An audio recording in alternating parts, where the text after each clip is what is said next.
microphone to make the voice better, but I would not be able to hear you then. But for question and answer, I removed it. Okay, no problem.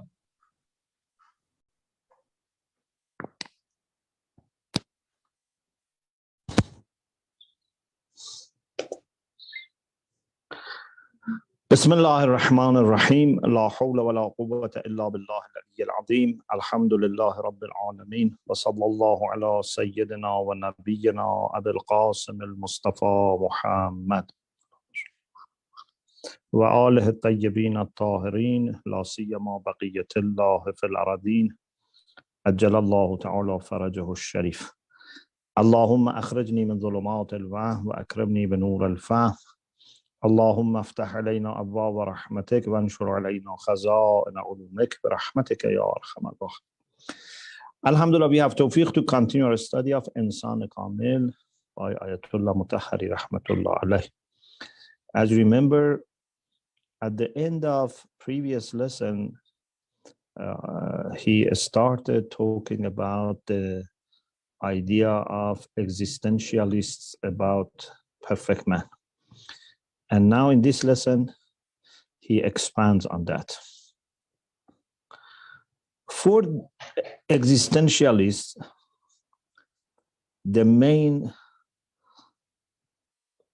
characteristic of human beings, the mother of all values, is freedom. They believe that human beings are the only beings that are created free. Or those who don't believe in creation, they say human beings are the only free beings. Because as I said last week, some of them are believers in God and some of them don't believe in God. So animals, plants, nothing has freedom. It's only human beings that have freedom. And for them, everything has to serve freedom of human being. Human beings are not subject to any kind of determinism, anything that makes their choices necessary, unless they themselves give up about their freedom. Otherwise, they are created or they exist with freedom. You know that some philosophers, some theologians had the idea that our actions are predestined and whatever we do is already decided, and we just think that we are the doers, but we are just, subjects of certain things. We are place of certain actions. Like, for example, Ash'arites had the idea that God creates actions in us. They had the idea of kasb, that we only acquire these actions because we are the place of Allah's creations. So existentialists, they believe in freedom and not in determinism or jabr. They also believe in a kind of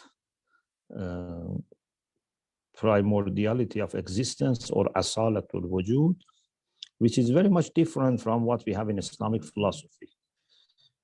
From the time of Mullah Sadra, a very important topic has emerged in philosophy. In the past, it was not discussed as an independent subject.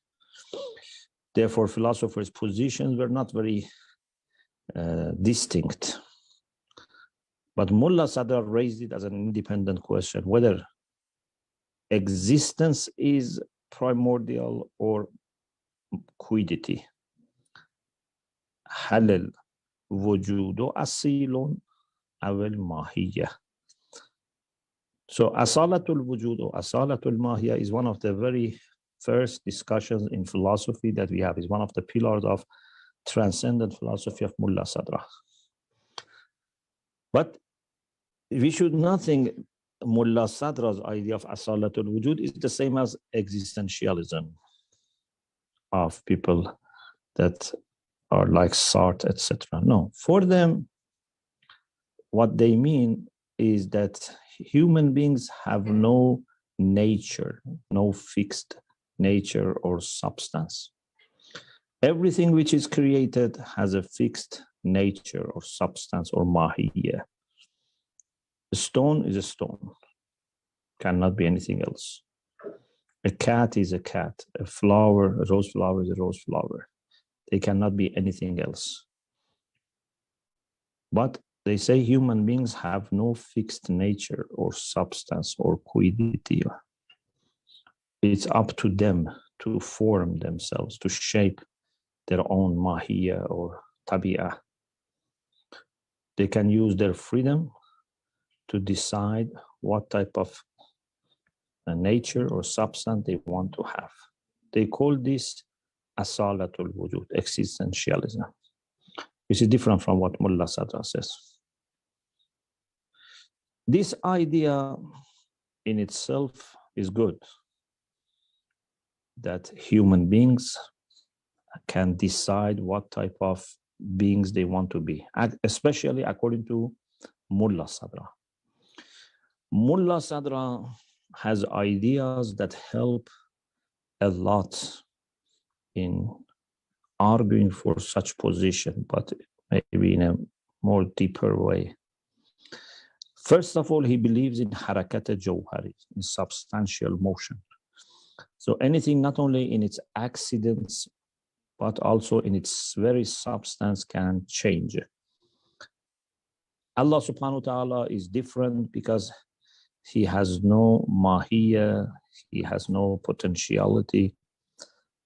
But jawhar and araz are two types of mahiyya. So anything which has mahiyya, any contingent being, any mumkin al-wujud, which has mahiyya, it can be jawhar or araz. Jawhar has 5 types.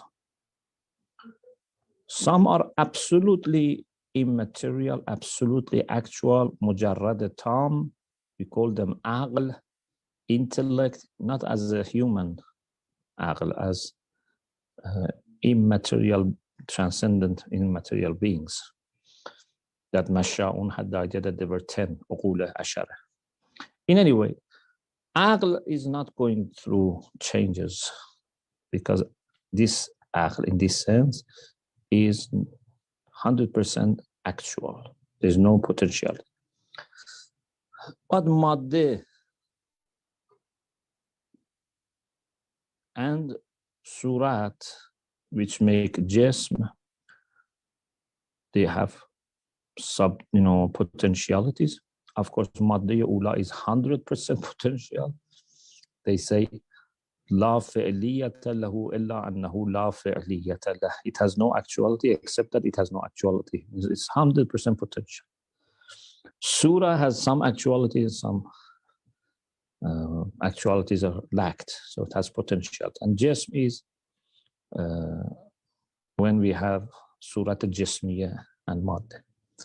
Nafs or soul is something which is mujarrad on zatan. In a sense is mujarrad, but in action is maddi. So to make it simple, Allah has no change, no haraka. Ughul mujarrad, they also have no change. But the rest of beings somehow can go to changes. Some of the aras and some of the jawahir, they can go through changes. This is one idea of Mullah Sadra which is very helpful for understanding the point that existentialists make. The other idea of Mullah Sadra is that when it comes to human beings, he has a special emphasis on the point that human beings are not only one type or one nature.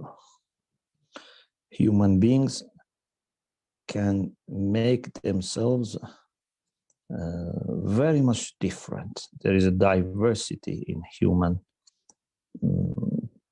beings. We can have human beings better than angels. We can have human beings worse than animals. So it's not one type only. Or in addition to these philosophical ideas, you know, in our scriptures, we have the idea of AMAFHH. Some human beings in the past have been transformed into animals, like apes, for example, in the story of the people of Sabbath.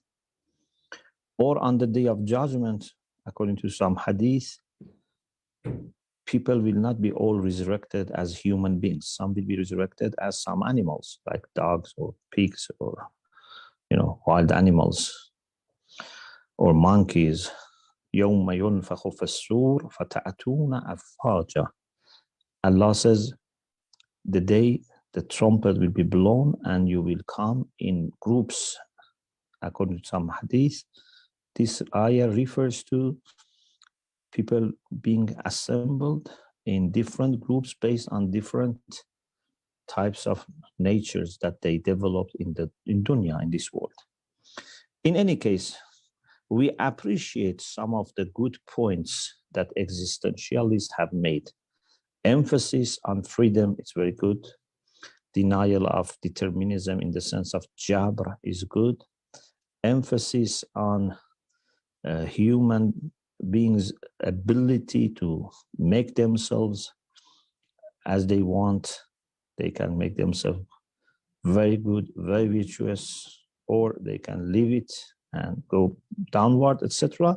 These are good points that we appreciate. As I said again and again, none of these schools have gone 100% astray or have missed the truth 100%. Indeed, they have found some good points, they highlighted some good points, but unfortunately, they exaggerated on certain issues and ignored other facts. Because when you exaggerate on something, then you ignore also some other facts. So we don't have any issues with this. Indeed, we also deny Jabr. The Shia position has been very beautifully summarized in this sentence by Imam Sadiq alayhi salam. La Jabra wa la tafwid, bal amrun bayna amrayn. Neither determinism nor total delegation of power to human beings, which is tafwid, in the sense that then Allah is retired. No. We have a position between the two, status between the two. Amrun bayna amrayn. We are not forced to make choices. And also it's not that all the choices are in our hands and we have absolute authority. We have enough authority to build ourselves. We have enough authority to be responsible for our choices and for our actions. But existentialists, they seem to suggest a kind of tafwid. They deny Jabr, we agree, but they suggest tafwid, as if there is nothing to consider, no one else, no authority above us, only you, and you are the one who makes all the choices. So this is tafwid. We don't accept this. We say our choices are there, but they're limited. And also Allah has authority above us. He has given us freedom. Yes, but He wants us to use it in a responsible way. So this is one point that we want to say as evaluation. The other thing is that according to existentialists, they say anything that restricts human freedom, anything that brings and imposes some limitations on human freedom is to be rejected.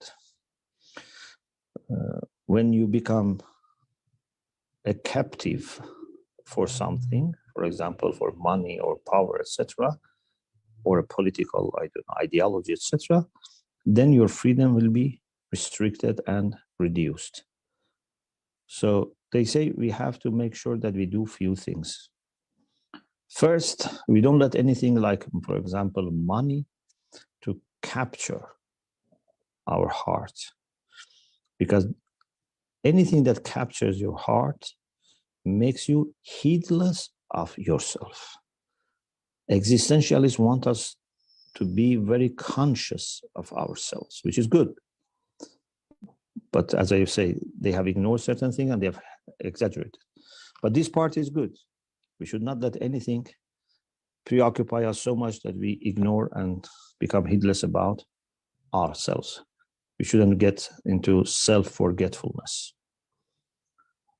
Also, we should not let anything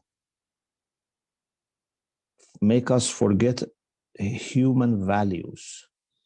When we are too much preoccupied with something, and something becomes our only goal and, for example, ideal, and we day and night think about them, we may also become heedless about our values. So we become heedless about ourselves, number one.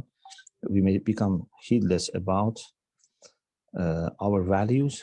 This is another problem. For example, for some people, the only value is money. For some people, the only value is power. For some people, the only value is fame. This is a problem. The third issue is that when we are captured by something, then we would not be able to move forward. Somehow they arrest us. Somehow they keep us idle. We are not able to move. When you, for example, fasten a horse to a tree, the horse cannot move. Human beings maybe physically are left free, but if their thoughts and hearts are fastened to something, then they cannot move forward. The next issue is the role of God, Allah subhanahu wa ta'ala, in this school. As I said, there are existentialists who believe in God, and there are those who don't believe in God. Those who don't believe in God and have taken a kind of materialistic approach, they say faith in God is in conflict with existentialism. This is one group, but they are insisting on this, that faith in God, belief in God would be in conflict with existentialism. Why? They say, because those who believe in God believe in qada and qadar. They believe in divine decree and measure. And qada and qadar means that you believe in jabr, in predestination or determinism. Since we don't want jabr, we want freedom, so we have to deny qada and qadar, and therefore we have to deny iman and faith in God. Ayatollah Mutahari says, unfortunately, they have misconception about qada and qadar. Their idea about qada and qadar is like some people who are not educated. Qada and qadar are not in conflict with our freedom. We believe in freedom. We believe in human ability to choose, but at the same time, we believe in qada and qadar. They don't replace human freedom. We have explained this very much in Aqaid and in Adl Ilahi, divine justice. So if your worry is about Jabr, and because of Jabr you are denying God, don't worry.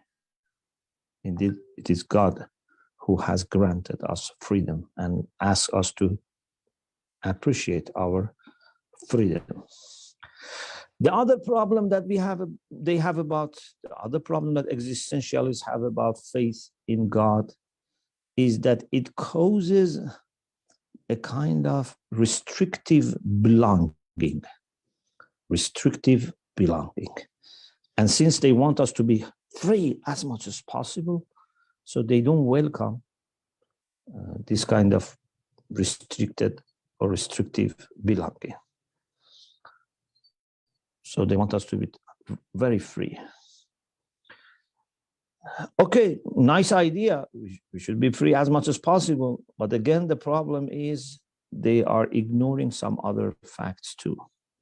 We believe that faith in God not only does not restrict our freedom, indeed, faith in God can give us a new dimension in our freedom.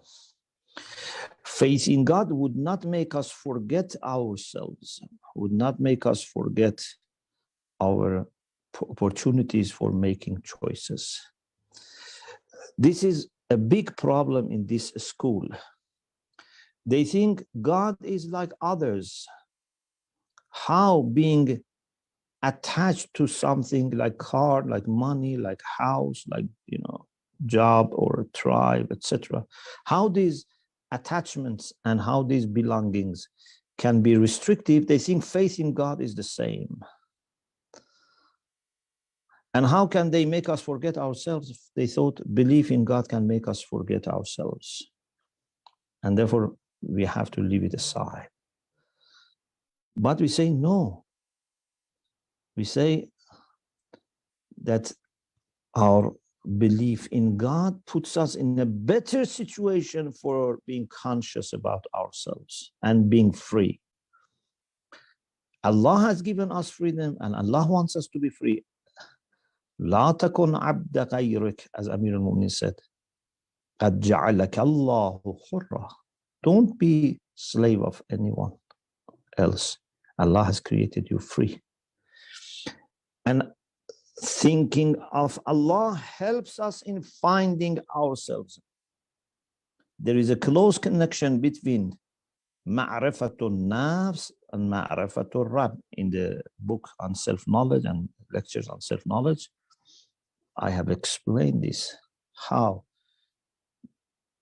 knowing ourselves leads to knowing Allah subhanahu wa ta'ala. Man arafa nafsahu faqad arafa rabbah. Whoever knows himself has known his Lord to her Lord. And also how forgetting Allah makes us forget ourselves, as the Quran says in Surah Al-Hashr, وَلَا تَكُونُوا كَالَّذِينَ نَسُوا اللَّهَ فَأَنْسَاهُمْ أَنفُسَهُم. Don't be like those who forgot God and God made them forget themselves. This is a natural result, that when you forget God, you forget yourself. Human beings without connection to God cannot exist, and without understanding connection with God cannot be understood. I repeat, human beings without connection with God cannot exist, and human beings without connection with God cannot be understood. So if there is a radio set which is off, which is not connected to the station, you cannot understand what is radio. The only time you understand and appreciate a radio in complete as a whole is when it is on, it is tuned to a particular station, and you can hear something. Otherwise, it was just a box.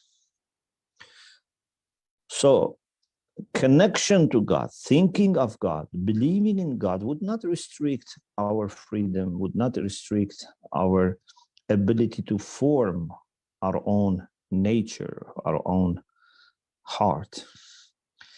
Also,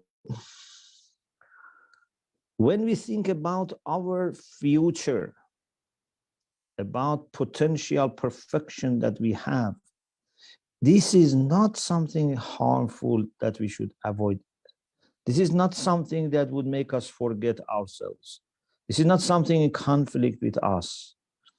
Yes, if you mean by us, this version of mine, this version of me, which is very low, for example, it has some actualities, but lots of actualities still are potential. If this is me, yes, I should not think about my potentials. I should not think about my growth. But who said this is only version of me? Me includes me right now, and me includes me that can be in future if I fulfill all the things that I have to do for growth. So considering our perfection in future is part of us. This is not in conflict with self-consciousness or self-awareness. And also thinking about God, believing in God, who is showing us the ultimate end, whose closeness makes our ultimate perfection, is not in conflict again with self-consciousness. Actually, connection with God and thinking of God help us with self-awareness and self-consciousness. You should not think of God as a stranger or as an object which is just outside us. God is closer to us than ourselves. نحن أقرب إليه من حبل الوريد. We are closer to man than his jugular vein. So God is very, very close to us. Even Quran says, يحول بين المرء وقلبه. He stands between us and our heart. Amir al-Mu'minin, when he explained the relation between God and beings, he says, داخل في الأشياء لا بالممازجة وخارج عن الأشياء لا بالمباينة. Allah is in everything, but not with being mixed with them. He's inside them, but not mixed with them. Can we say God is not in this room? God is not in this building? God is not in this, for example, person? No. If I say God is not in me, God is not in this room, is a problem. It means that God is outside. God is limited. But when you say it's in me, in this room, in this city, in this place, don't consider it as being part of it, as being mixed with other things here. He's inside without